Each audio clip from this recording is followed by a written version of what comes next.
This episode is brought to you by Global Comics. This is the comics reading app that is changing the face of independent comics. You can go to Global Comics and browse thousands of books from hundreds of publishers, including Dark Horse, Image, Dynamite, AWA, and even individual Kickstarter creators as well. Or you can purchase a monthly or even an annual pass and read all the comics you want for one low fee. For 33% off that annual pass, use the code GCXBJKicks at comicsaredope.com/global. That's comicsaredope.com/global. Well, guys, today's guest, I'm really excited. It's not often that you get to sort of help introduce a guest to a new market. But today's guest, you may know her from her works on 2000 AD and Judge Dredd comics, but she is poised to make an American comics debut with the upcoming series from Dynamite, Barbarella. Just coming up in just a few short weeks. So here to talk to me about that is Miss Anna Morozova. How are you today? Hello, I'm very well, Brandon. Thank you very much for inviting me. And big hello to your audience, for everybody watching. I'm very glad to be here. We're excited to have you. Now, I have to apologize. I didn't realize when we were setting this up that it's 5 a.m. for you right now. So it's all good. No apologies needed. It's all fine. Like last week, I did a lot of traveling to a convention abroad. So, you just get used to those things. Getting up at 4, going to bed at 2, especially when you're drawing the pages away. Sometimes you forget about the time. So it's all fine. Man. So, well, look, we'll get right in then. So you're known for your work on 2000 AD comics. And like I said, this Barbarella book that you've got coming up with Dynamite will be your first for an American publisher. And I think that's awesome. So you're well on your way and making a splash, but I'm curious to know, sort of how you got into comics, not necessarily, how you got your first job, but really what inspired you to pick up comics as a profession? Mm-hmm. Well, I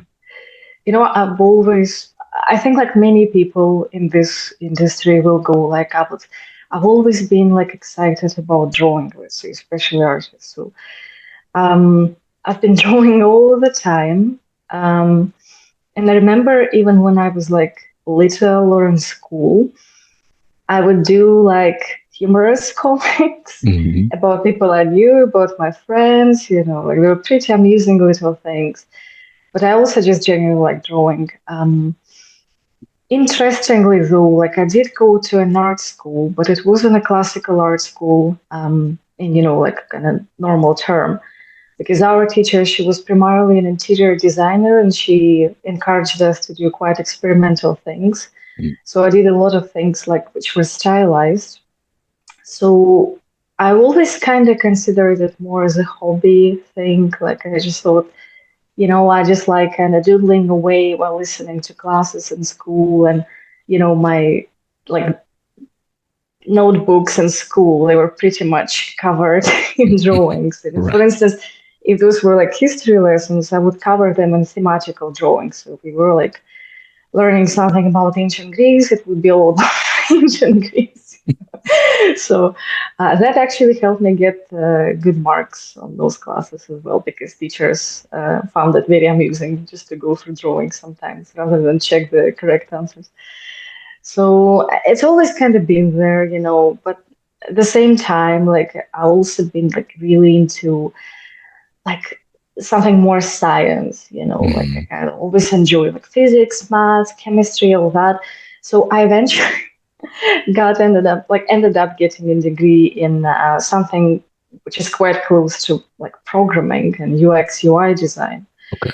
So I never was kind of planning to get into comics full time or anything. Plus, to be fair, I've never been really a reader of comics growing up either. I would occasionally pick up something here and there, usually just if I liked the image, I like the cover of the book, some of those were kind of translated Disney properties or some collected things. And I would always go through art. I always enjoyed art, but I would never commit to reading like, let's say, proper like American series, for instance, or Mm, British series, you know. But I do remember like reading some of the translated European comics because they were of Disney property.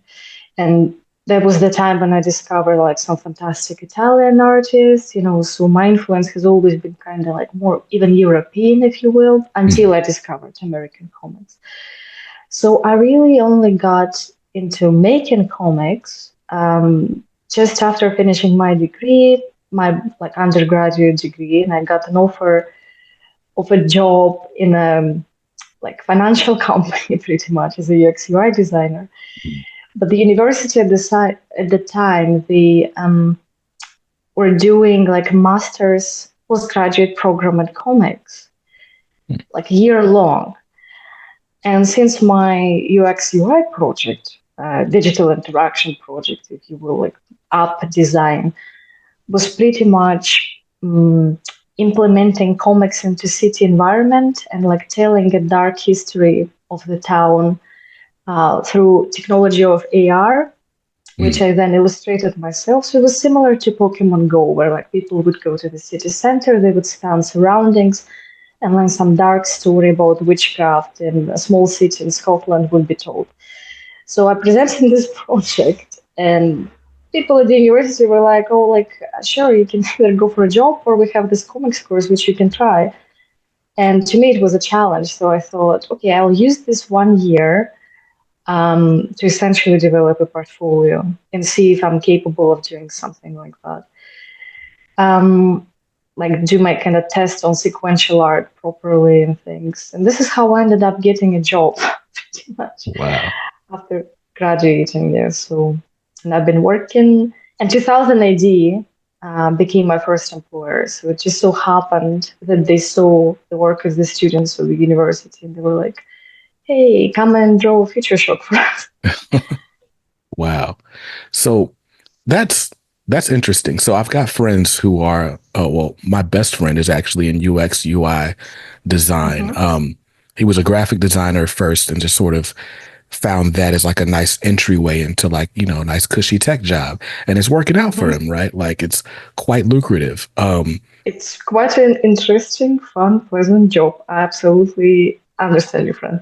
Right. And so what's interesting to me just hearing your story is like UX UI design can be like a pathway to, you know, a pretty comfortable career, right? And as you're pursuing that, you sort of get bitten by this comics bug. And, you know, by all accounts, comics is not a very lucrative career.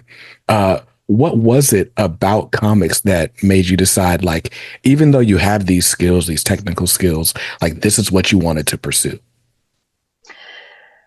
Uh, I had this like really nice vision of, you know, like, wouldn't it be amazing to just be able to draw pretty much every day Mm, and get paid for it, you know?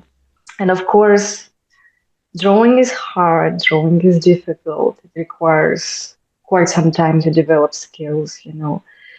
And it's at the start, especially, it was quite difficult. But somehow, like, I can't quite explain it, you know, but it just felt like a right decision. mm, Um, because to me, it seemed like you're pretty much in charge of your, up to a point, you're in charge of your creative flow, you know.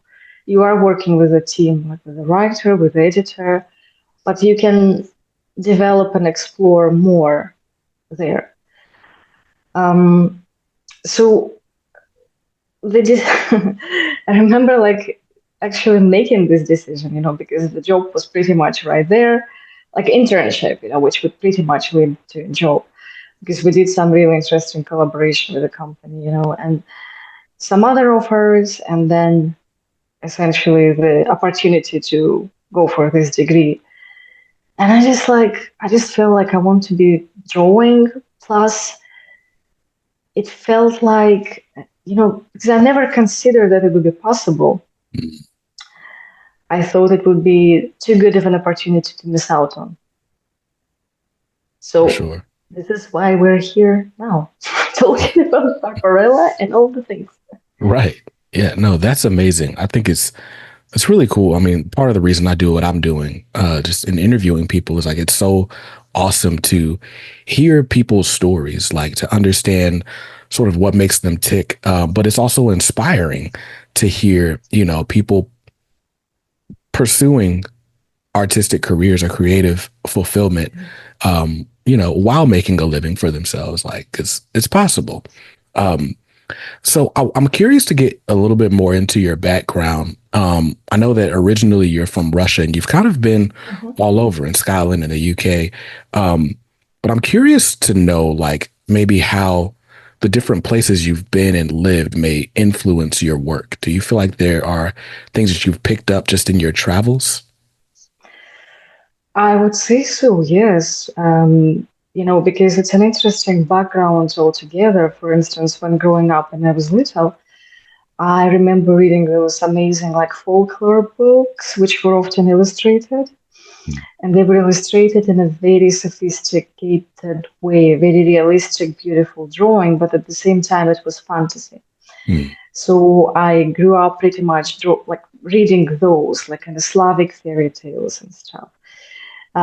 Then when I partially was kind of grown up between Russia and Estonia, in Estonia, of course, has got their cultural background. They're all kind of mythical stories, and Estonia is a bit closer to Scandinavia when it comes to like visual art or like folklore, even.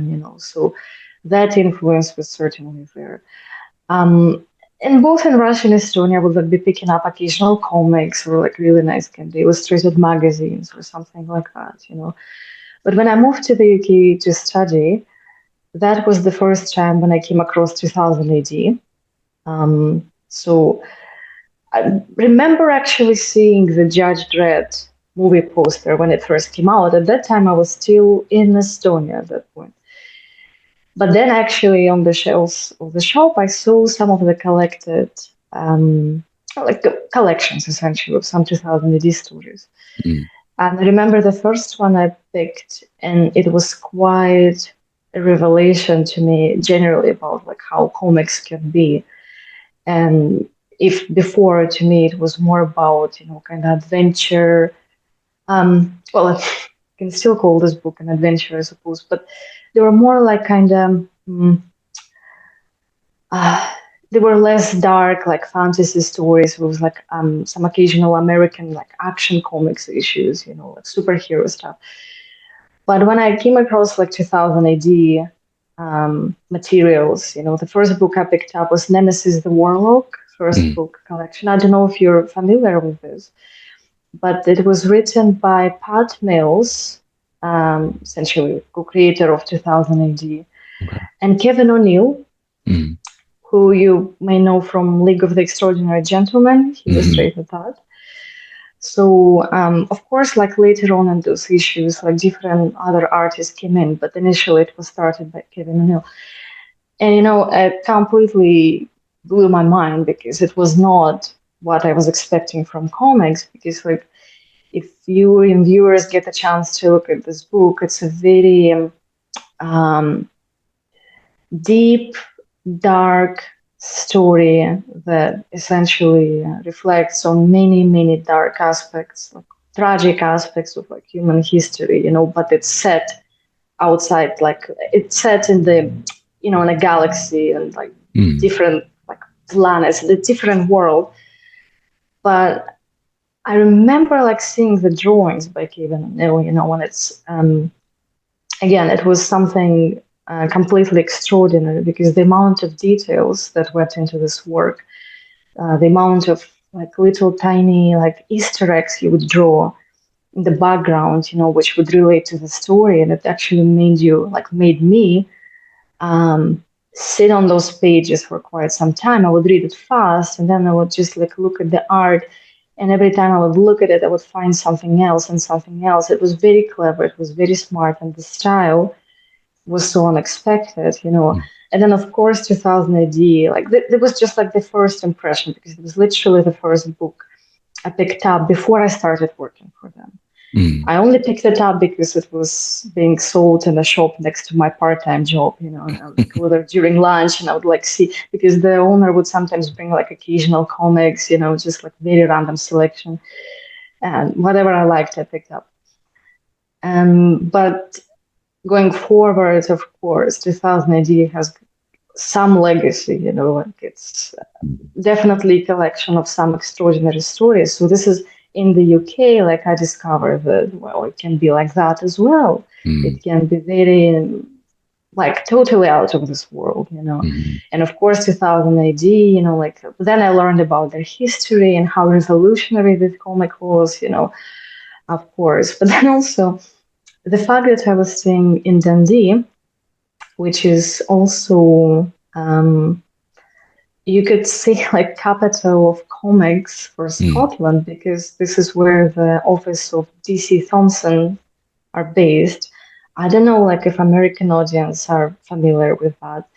And the common joke is DC or DC Thompson. Like I work for DC, I work for DC Thompson. But DC Thompsons are they're a big publisher in general. So they Okay. publish like newspapers and magazines, and they have radio stations in Scotland, but they also publish comics, and specifically the comics for kids, like humorous comics such as Mm. Beano, which is big part of like British comics legacy. You can say it's comics for kids, but trust me, like people of all ages enjoy them because Mm. that's funny. Um, there's, so I did my research in them as well. Like I would just often be involved with people who work for DC Films, and like I would discover about those comics. Would go to their archive, that has like tons and tons of original pages of art produced through the years, like some archives that DC Thompson's bought. So there's like some fantastic work. So I've been pretty lucky as I was like getting exposed to all this like mm, art and very, very different approaches to comics, I would say. Mm. And now interestingly, I find myself in Athens, and I've been here for the past year. And also, Athens, like Greece, they have their own comic scene, and Mm. they have their own unique approach to comics. And for instance, here I find that zine culture, like fanzine culture, is very big. So obviously, it pushes people to be very, very experimental, very like creative with their styles, be very like essentially kind of reflective of themselves, reflective of their struggles, Mm. reflective of society. And art is like here everywhere, especially in the city center. People love it. You go through the streets and there's a lot of graffiti. A lot of them have like very strong social message, of course. So you're exposed to that, and you exposed to like um, this thinking process behind art and the Mm. motivation behind art. And of course, like the local kind of comics culture, like artists who are here. So certainly, yeah, I would say it's quite an eclectic mix altogether. Man, I'm jealous. I'm a bit jealous because in your travels, it sounds like no matter where you've gone, the place you've been has a different sort of experience with comics, right? Like, and there's a very specific comics culture specific to wherever you've landed. Yeah. Here in the States, we have what's known as the direct market, and it's pretty much every comic shop in the country pretty much carries the same comics, and we all order out of the same catalogs. Now, we do have like an indie culture as well. Like there are small press expos and different like conventions you can go to. Mhm. And so you'll start to see different things, like different cities might have sort of local people who are doing comics, but we don't hear about them on a by and large level. It's just kind of, if you happen to go there, if then and it's really underground. Mhm. But being able to just go to a different city and just be like, wow, okay, so this is what comics are like in Athens. This is what comics are like in Dresden. Like interesting to me. Yeah, like quite interestingly, you mentioned that, but when I did the master's in comics in Scotland, which was very much a creative degree, it was like postgraduate in art, Mm, which was interesting after undergraduate in science to like move into art and feel like, oh, this is great. So we obviously like most of the time we spent doing making comics, like drawing, developing skills. But of course, there was like a theory part as well, like different mm, lectures where like the students would be like presented with various examples of like sequential art from around the world. And this is also like where you see like, wow, this is like totally different approaches everywhere. But I remember we did pay quite a bit of attention to the US underground scene as mm. well, like comics that were not necessarily mainstream. I remember I was quite under the impression I had to do a presentation about that one. It was American Splendor. Yes, Um, you're aware of this one, yeah, yeah, yeah. yes. Yeah. So Harvey that was Picar. yes, yes, yes, yes. So which it had like a movie adaptation of it, and the author he went on a big US talk show. Like Mm, I don't want to name the one in case I'm wrong, but it was interesting to see as well how he turned, just everyday life into pretty much a comic sensation as well. So right. that was one example I remember clearly. That's cool. It's cool to hear how other people experience American comics. Because for us, we grow up with like the different cartoons, and for the most part, Mhm. until you really dive in, comics are just superheroes. And, so if you ask the average American, hey, do you read comic books? Like, no, they might go see a Marvel movie or something like that. But people would be very surprised to know that there are historical comics and biographical comics and all sorts of things. Like people, when they hear comics, they either think like newspaper strips for kids Mhm. or they're thinking like superhero comics for kids.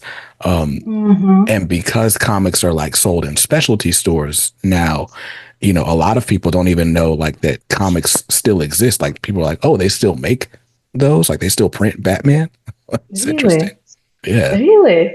Wow, that's fascinating because like there's quite a comics culture, like in Europe. Like I mean, again, like depends on places. Like I'm not even mentioning, like French Belgium market because this is a completely entire like universe of its Mm, own, with some incredible examples and like what the legacy and it's just too much to like even touch upon.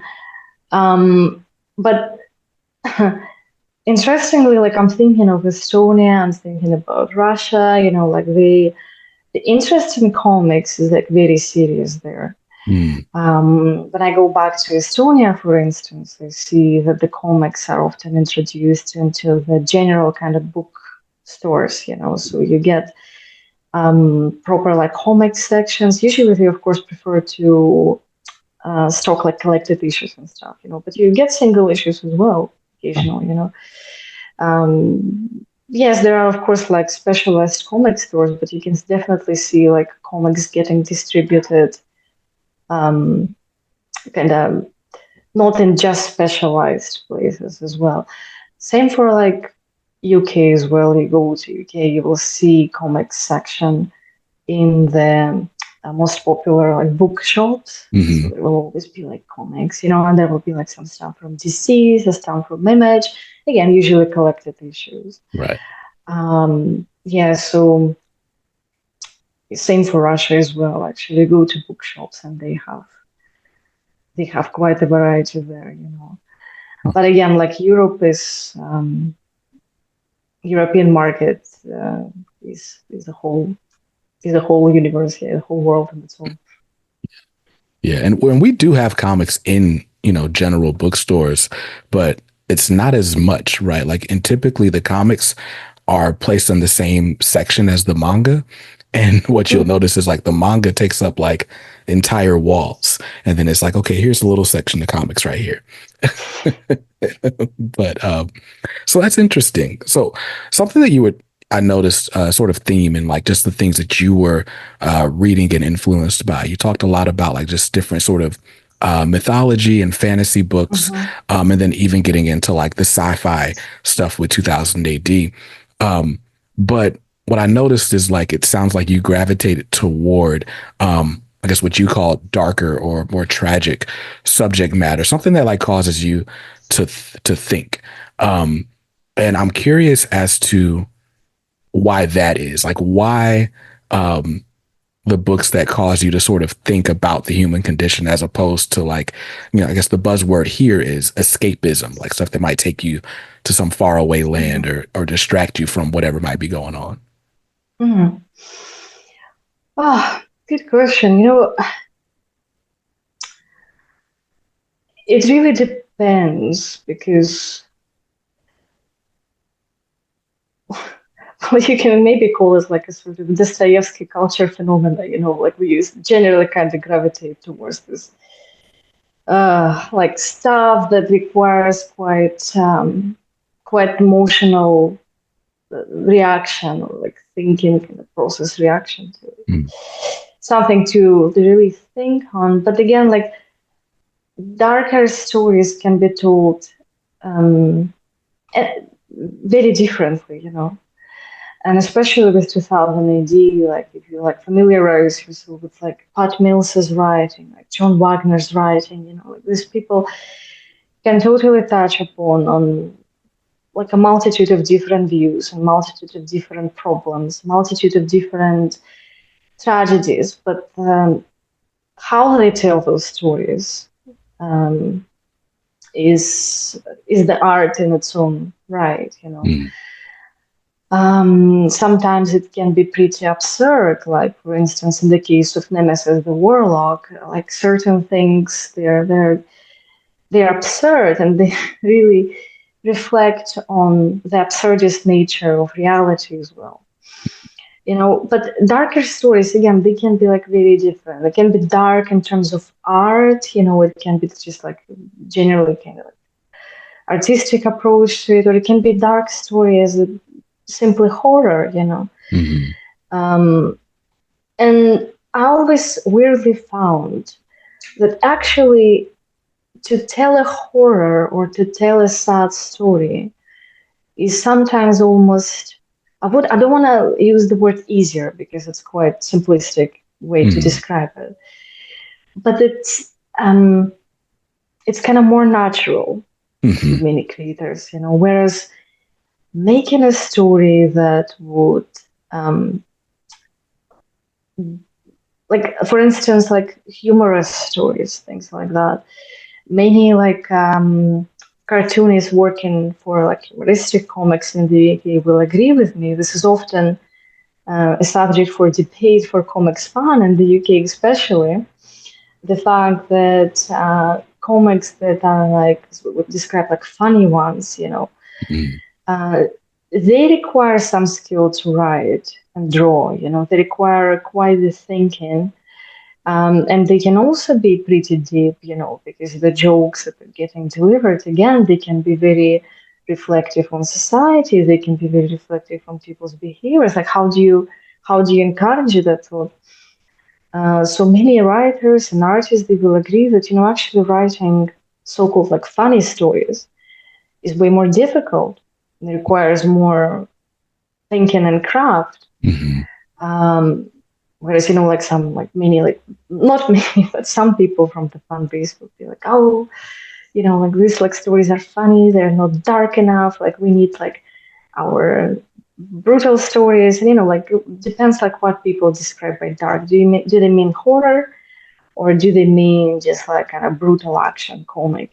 Just like a lot of dark action taking place. Right. Or dark in terms of its context, because even funny, humorous things can have a dark context, Yeah. And so,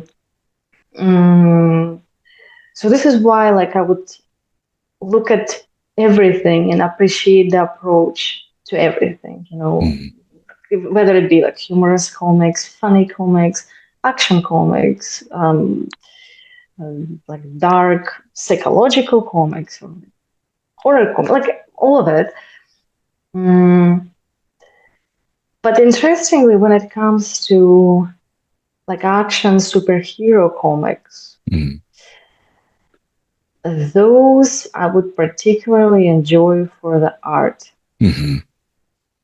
like the actual like art influence, Yeah. because there's a lot of dynamism taking place, there's a lot of technicalities that go in there. So to me, like for instance, there would be like a book for thinking, and there would be a book to like go back to and look through page by page, like some, I don't know, crazy Harley Quinn story. But if Hmm. it was drawn by John Timms, I would be all over it. Right. Right. I love John Timms. Um, He's a great guy. yeah. I think it's something you touched on. I think it sort of it illuminates things for me, right? Like just sort of the culture um, of Europeans, right? Kind of wanting more like meaty stories or stories that sort of make you think or maybe reflective. Uh, it kind of it makes sense as to why like what we call the British invasion changed comics so much here, right? Like in the States when, Alan Moore came and Grant Hmm. Morrison and even Mark Miller later, right? Like there's a time period where it's like those darker, more sophisticated stories like really kind of grabbed the culture here because we hadn't really seen that before. Um, and now they're all the rage. Everything's is a bit darker here. Whether it's in tones of like sort of a tragic tone or like right now specifically, horror comics are really big in the States. Um, there's a lot of different independent comics popping up, and a lot of them are generally have some sort of a horror lean, both horror and fantasy, which is fun. Hmm. Um, but another thing I think we were just talking about sort of the nature of darker storytelling. And I think I've never written comics. I was never like a writer of narratives. I used to write music. And Mm. there there is a sort of thing where it's like the darker stuff tends to come easier because it's cathartic, right? Like you may not, It is. you're sort of processing things as you're putting it down on the page. And in a way, you know, not having a fully fleshed out thought works for most people. Like it'll give you the emotion, even if it doesn't give you an answer to the emotions.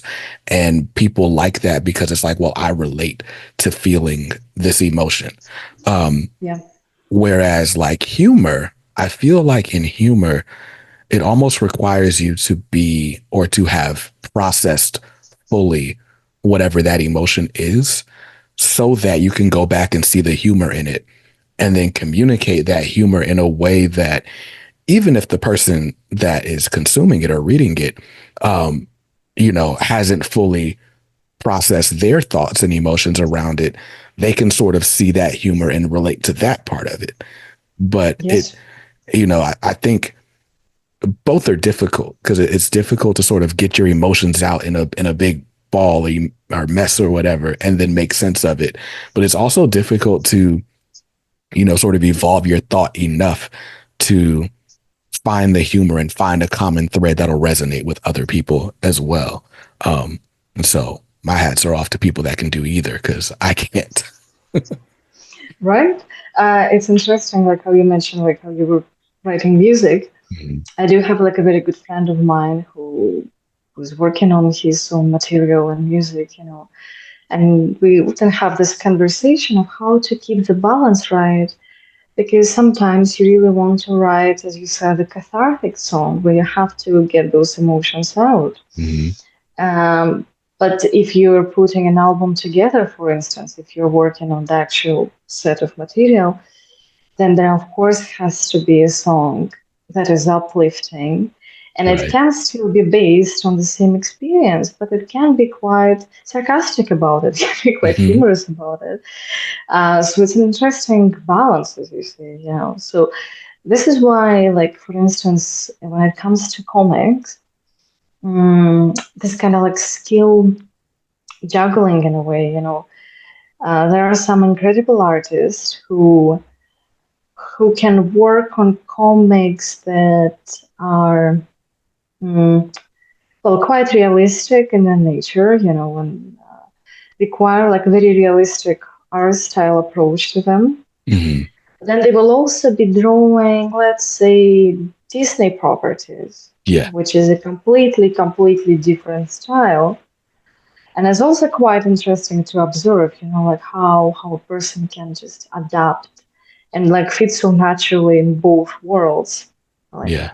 like not just both, like but many worlds, Mm-hmm. just depending on um, the setting, the project, the emotional requirements of the project, and how they bring those skills, how they summon all those abilities inside them, to perform perfectly. Right. Man, this is interesting. This conversation, I don't, it's a very interesting conversation. So Great, perfect. 5 a.m. There we go. right, This is where this is where the thought flow starts. right. So so 2000 AD sort of found you through your college work, and that makes sense because they're local. But I'm curious as to how Dynamite found you for Barbarella. Hmm. Interestingly, um, so I'm sitting quietly and drawing away some stuff for 2000 AD, like, and I was thinking, like at some point it would be nice to go into American market and work on like some properties there. And I have to say right away, like Dynamite, I've always been keeping my eye on because like Red Sonja, Barbarella, Vampirella, I just enjoy that type of um, creative field. It's just like this amazing fantasy, like female characters. It would be amazing to draw one day. I always thought. So I actually got contacted by a talent agent Mm. called Chris Salo. So he runs like a group called Magnus Arts, where Mm. essentially like he tries to like see people with who he would think would be like suitable for American market and stuff. Okay. And we had some discussions, and he was like, "Look, if you want to try American market, I can help you." And to be fair, at that time, like I already had like so many deadlines, Mm-hmm. and I was like, like let's leave it just now. Let's maybe later, maybe later. But turns out he did contact Dynamite, and they did see my work. And then some months later, since our first initial conversation, he did get back to me. He was like, actually, Dynamite are interested in working with you.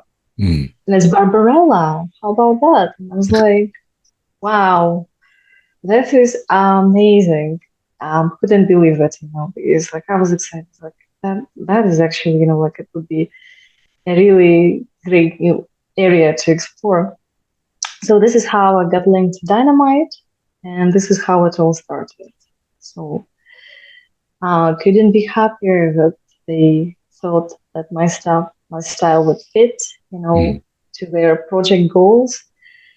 Um, yeah, so I've been a very happy creator the last several months. Nice. And so, you said that you were familiar with Dynamite's work, so like Vampirella, Mm-hmm. Barbarella. Um, for the listeners who may not be as familiar with Barbarella, maybe talk about why you love that character in the story so much. Ah, you see, this is interesting. Here's like when some people will say that they get familiar with the movie first, with the Okay. great movie with Jane Fonda. Obviously it was like very influential, very iconic, especially when it came to like character, like a costume design, settings design. Like for instance, I did learn from Blake Northcott, who is the writer on this project, that for instance, such bands as Duran Duran found like chose their name because Duran Duran apparently was a character in Barbarella initially, Oh. and they have like songs like about Barbarella, so it's very well integrated into pop culture, even though some people may not be aware, just like as I was completely unaware of that fact, but it's a fact nonetheless.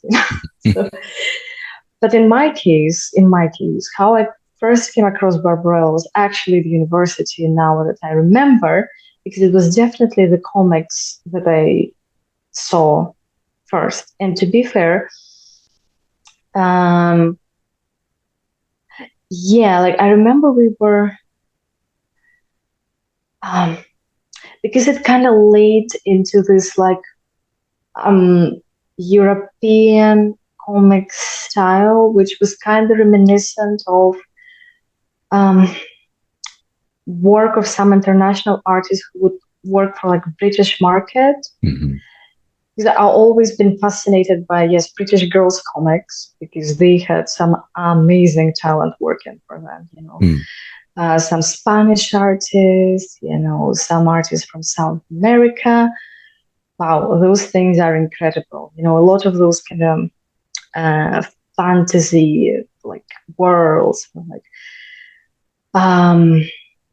would be explored by like female protagonists, or like it would often be like horror stories actually, such as mystery comic, it would be like kind of eerie type of content, and it was like common joke in the UK as well that those comics, even though they were meant to be for girls, girls' brothers would often steal them because some horror comics were like that good, Right. So original comic by, I'm scared to pronounce it incorrectly, I'm very sorry, but Jean-Claude Flores. They reminded me very much of that. So I remember coming across them, and it's just like fascinating, it's like a space adventure, crazy, like a bit psychedelic, if you will. Uh-huh. Surreal is probably the better word for that. Surreal. So this is how I like got to know about the character first, by seeing some of those like examples of the original comics pages, Oh. Yeah. I can hear you. You're good. It's my camera messed up, but you're good. Okay. So, but then I found out that yes, Barbarella indeed exists to this day in comics. Mm. So there's like different kind of variations, and I came across some stuff online, like some beautiful art by different artists. So she's always fascinated me as a character, like artistically. I thought that would be quite a challenge. That would be quite something to work on. Mm. So it's funny because like here in the States, both Barbarella and Vampirella, a lot of the times there's a stigma placed on those properties just because of the covers or, how the women are depicted in the art. And so a lot of times, like we're not super familiar with the story. And, it gets placed in like a darker section of the store and stuff like that. Like, and it's almost treated like pornographic. And so it's interesting, for you, right? Like just talking about the story on the inside and being inspired by these sort of female heroes and the adventures they're going on. As a woman, I feel like I don't know that I've ever spoken to a woman about Vampirella or Barbarella for that matter. But I think that's interesting that like for you, she's really like a hero and like and something to like look up to in that way. It's a fantasy. Mm-hmm. It's a fantasy. And, it's the type of world which allows creative exploration, some interesting artistic visualization, She's a character who can be in a variety of scenarios, some of them can be a little bit on age, they can be like quite erotic, they can be humorous, they can be proper action, so you get to explore this kind of multitude of like several dimensions are to this character. So in those again, like it's interesting because every creative team, they will bring something of their own, and some people may take it to more like towards a more edgy approach. Mm-hmm. Some people would take a more kind of like how do you say, like not humorous, but like kind of cheeky approach to things, So it's interesting, because this character has got quite a legacy, and we can see like from the very like first original source how the original creator intended for it to be, and how then other teams approach this character and how she develops for it, So I understand the thing about the stigma, of course, but it is comics and it is the worlds like that we can explore. Again, like sometimes we do it, to encourage some deep thought, sometimes it's puristicism, sometimes it's just a funny, nice adventure that is like nice to draw because you get to draw like different worlds. You get to draw something that is,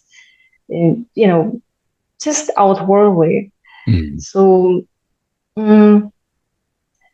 yeah, like I personally like seeing how characters sort of develop by being tackled by different creative teams. Yes. It's like pretty much like think of Batman, for instance, like which was pretty much like the action comic, like superhero. And then it got darker. Then it got totally influenced by what we discussed before. And it's a completely different thing. You can get, for instance, like Frank Miller's approach to things, was just like, ooh, completely next level. Or you can take this character and put him on a more kind of, maybe not so dark, but more like in the sci-fi action setting, And same with Barbarella. So I think those characters totally deserve different styles of exploration, And I know that even though like initially there was like maybe some kind of erotic intention, which was like experimental, especially back then, but now it's like there's so many more things you can bring to the character.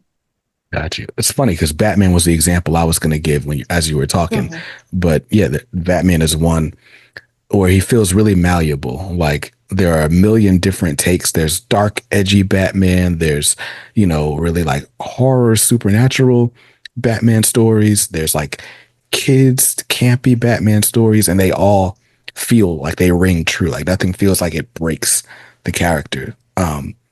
So how would you describe yours and Blake's approach to Barbarella for this series? It's quite an action one. So essentially, it's quite like what it was like. Let me find it for you because I saw just now actually.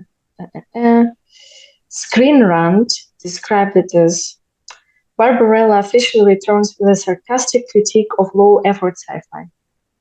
So there.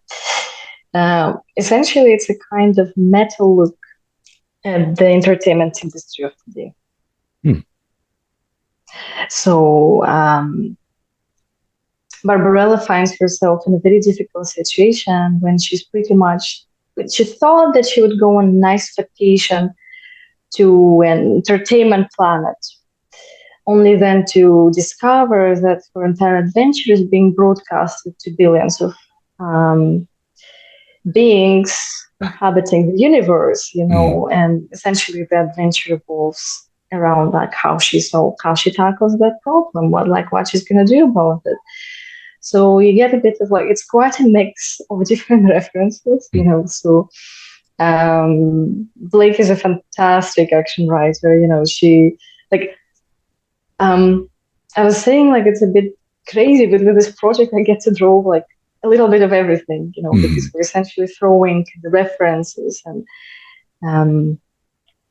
some settings or jokes about things that people like who are familiar with kind of mass pop culture, they will certainly recognize them. Okay. So I guess without spoiling too much, what would you say was one of your favorite things that you got to reference in these pages? To reference, there's still like quite a few things to come to draw. Uh-huh. So I would maybe hold off answering that as of yet, simply because we're still in the process, so there's like, not like, I would maybe say, not to reference, but to, not to draw as well. It's like, what was your favorite thing to draw? As I said, like it would be a difficult answer because the action, like the plot is so, like, we're going from one thing to another, it's quite an amazing project because you get to be, again, a bit of everything. You get to be character designer, you get to be transport designer, you get to be setting designer, you get a little bit of everything. And I know there are more references to come. So there are like a couple of things that people recognize now probably, but there's definitely more which I'm yet to draw because we're still kind of working on the series as we go. So yeah, a difficult question. I will just say that the general process has been like super fun. Nice. And so I'll ask, has the team at Dynamite been as everything you dreamed they would be? How's it been? Oh my God, pretty much, like just fantastic. They're so supportive, they're very friendly. Like we're having a very good time in general because there's a lot of like great communication and like email chains, Yeah. So we're like kind of bouncing some ideas back and forth, but at the same time, the team, they allow me to do pretty much whatever I want on the art front. And I'm gonna say that, because the first book, of course, it's a little bit, you get a tiny bit of kind of stage fright with it. I would say, like I certainly did a little bit. Like you still have to kind of go through it and not to pay attention at your stage fright because ultimately the work is done. You need to deliver the project, but you're thinking like, was I maybe a bit not experimental enough here? Could I be maybe more creative there? Could I maybe... So the first book, of course, is a little bit like you're just kind of working things out. You're like trying to see how far we can go. What would the team like to see from me? Obviously, as the process keep rolling and rolling, you become kind of like more used to it, and kind of drawing becomes looser, and you're like, okay, like now I've got it. So at the start, of course, I was like, oh my God, like, it needs to be this. Like I want them to like it. But to my surprise, to my pleasant surprise, I would say that they were so happy with the pages when they saw them. They were like, no changes to them. Nice. So I was like, oh, cool. Now we can relax. Now we can like do even more stuff with this. So I was very happy that they were happy. They were supportive. I'm very happy with just how the project is moving along. Couldn't possibly thank Dynamite more for the actual support, yes, behind the scenes, all the creative process and all the like technical side of things, So I'm just hoping that it keeps going as nicely as it is right now. And I'm really hoping that the readers will enjoy it as well, Yeah.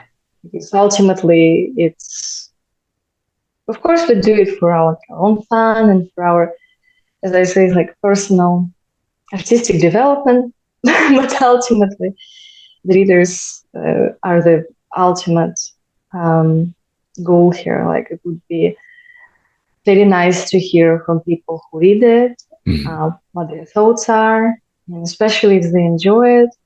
This is what makes the creators the happiest, you know.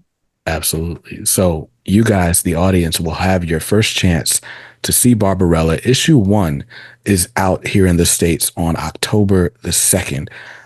So again, by the time this episode is out, you might have like a week. So get to your local comic shop, grab this issue, and then do as Anya says and let us know like what you think. Sound off on social media. And then of course, you know, pre-order the rest of the series as well. Now, do you know if this is billed as an ongoing or is this a limited series? Oh, not sure if I'm allowed to like not do the poker face on this one, essentially. I'm allowed to reveal the cards. But as I said, we're still in the process. There are like a few interesting creative decisions that will be made potentially. I will probably know for sure myself next week as well. Okay. But the hopes are high. You know, we're working on it, and hopefully, if it goes well, it goes well. Absolutely. Yeah. Listen, if you guys want more Barbarella, you got to buy more Barbarella. So definitely head to your local comic shop. You can pre-order that, or you can even go online and pre-order it. But the most important thing is to talk to your shop, let them know, hey, I want to be down for this series. You know, we have to order stuff 2, 3, 4 months in advance sometimes. But that's what's going to send the signal to Dynamite to say, oh, they really like this. Let's keep pumping it out. So do that.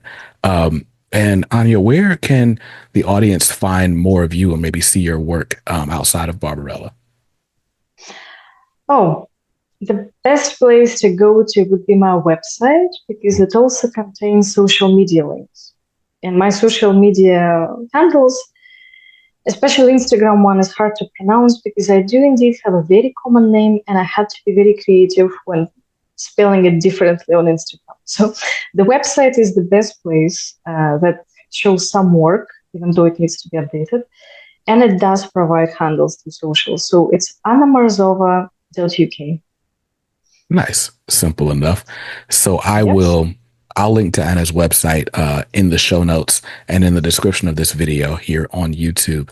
Anna, thank you so much for being so gracious with your time, for getting up so early to talk to us. I really appreciate it. No, come on. My pleasure, Brandon. Thank you so much for having me. Like, it's been so great. Honestly, the time is just like, I don't even think about it, because with this type of work, you know, sometimes it just exists in this like kind of your own time zone, your own like comics time zone, let's call it that, like where people just like float between schedules and deadlines and wake up like whatever time. So no, it's been my pleasure, and honestly, it's been a great chat. Awesome. Well, thank you so much again. And yeah, I'm excited. This is your first big American project. I hope it's the first of many. And you're welcome back anytime to discuss whatever else you'd like. So with that, I'll go ahead and wrap up, guys. Thank you again. Make sure that you go out to your shops, pre-order Barbarella. Issue 1 is out like super soon. So just go to the shop and buy it, and then pre-order the rest of the series. Let your shop know that you want to be down for it. And then after you watch this interview, go stay safe, stay awesome, and read something dope today.